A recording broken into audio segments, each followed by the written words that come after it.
called the Foudroyant, and it was Nelson's flagship till 1801. Then it served in the Navy for many years, but by the end of its life, the sort of end of the 1800s, it was basically been sort of demoted, for want of a better term, to a publicity vehicle. It went round the coast of Britain saying, join the Navy, it's fun. And you could go on it for the day and they'd show you how it was in the Navy and all that sort of stuff. And in June of 1897 it sat out literally here at North Pier, but 2 miles out, anchored off the coast. Anyway, massive storm came in, terrible storm, incredible winds and massive waves and all the rest of it, and slipped its anchor. Basically, it slipped its anchor and nearly hit the pier. It was that close you could literally put a plank between the vessel and the pier, which is why everybody on board, the 12 people, including the ship's cat, got off. So, all safe, all well. So why is there a ghost that relates to the Foudroyant? Very simple. That was 1897. The next 2 years it sat there.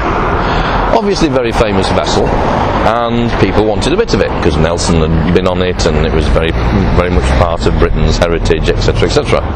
And so people started nicking bits of it. A guy bought it and started selling off parts of it, like the staircase, and in fact the boardroom, or I should say Nelson's actual wardroom, his actual bedroom, is now in Blackpool Football Club's directors' meeting room, committee room.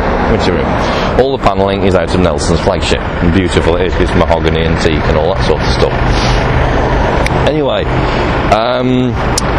by 1899 then, after 2 years of more storms and people nicking bits off it, etc, etc, it was looking a bit iffy, to put it mildly. So they decided the only way of making it safe was to just get rid of it, and the only way of getting rid of a vessel of that size at that time was to blow it up rather than cut it up like we would today. So they got this contractor from Manchester in, who was used to blowing up mills and factories and things, and they stuffed it full of dynamite and blew it to pieces.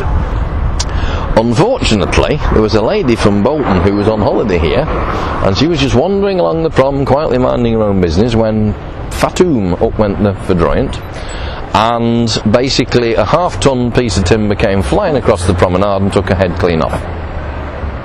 So she is the only casualty of the Foudroyant, and she wanders between where it happened, which is just off to the left of as we're looking at it, of North Pier, and wanders up towards the Metropole where she was taken, as that was used for the post-mortem.